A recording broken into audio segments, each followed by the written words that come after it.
Hello students, so now we will be doing the section 3 distributed charge for the first lab of charge.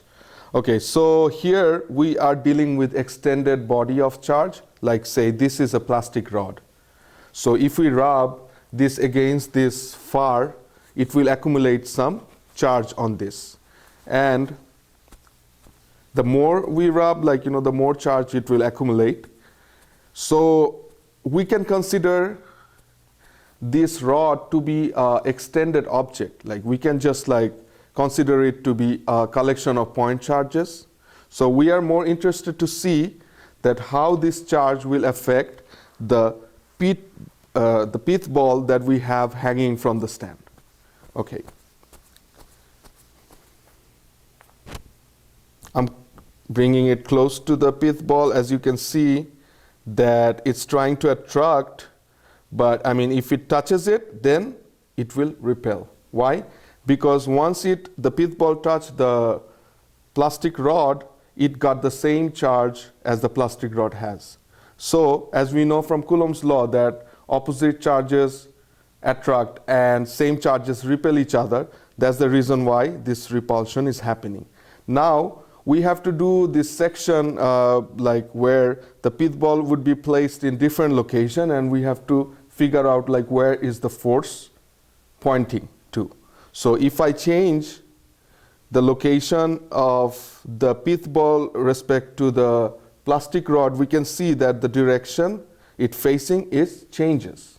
So it means that the force acts differently in different direction, related to the position of my plastic rod and the pith ball.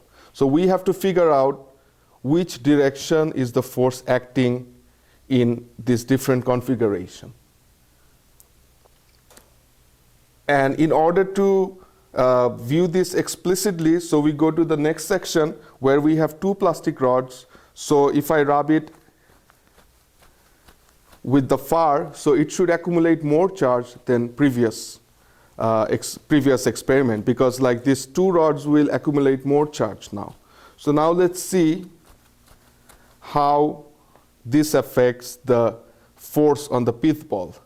So it is it's giving more force to the pith ball now, because we have two plastic rods here. So we can see the change of the direction of the force depending on where I put my plastic rods compared to the pith ball. But once the pith ball touches the plastic rod, that it accumulates the same charge, and that's why they repel to the plastic rod. And for the next part, I just want to do the same experiment with the PVC pipe. I'm rubbing against the far, and as you can see, it has more surface area, so it will be accumulating more charge. So consequently, it will give more force to the pith ball. And as we can see, the force is higher compared to the last experiment.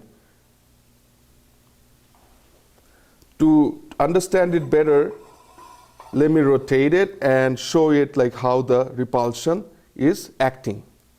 So depending on the position of the PVC rod, the pith ball is pointing in different directions. It's the same direction as the force is acting on the pith ball.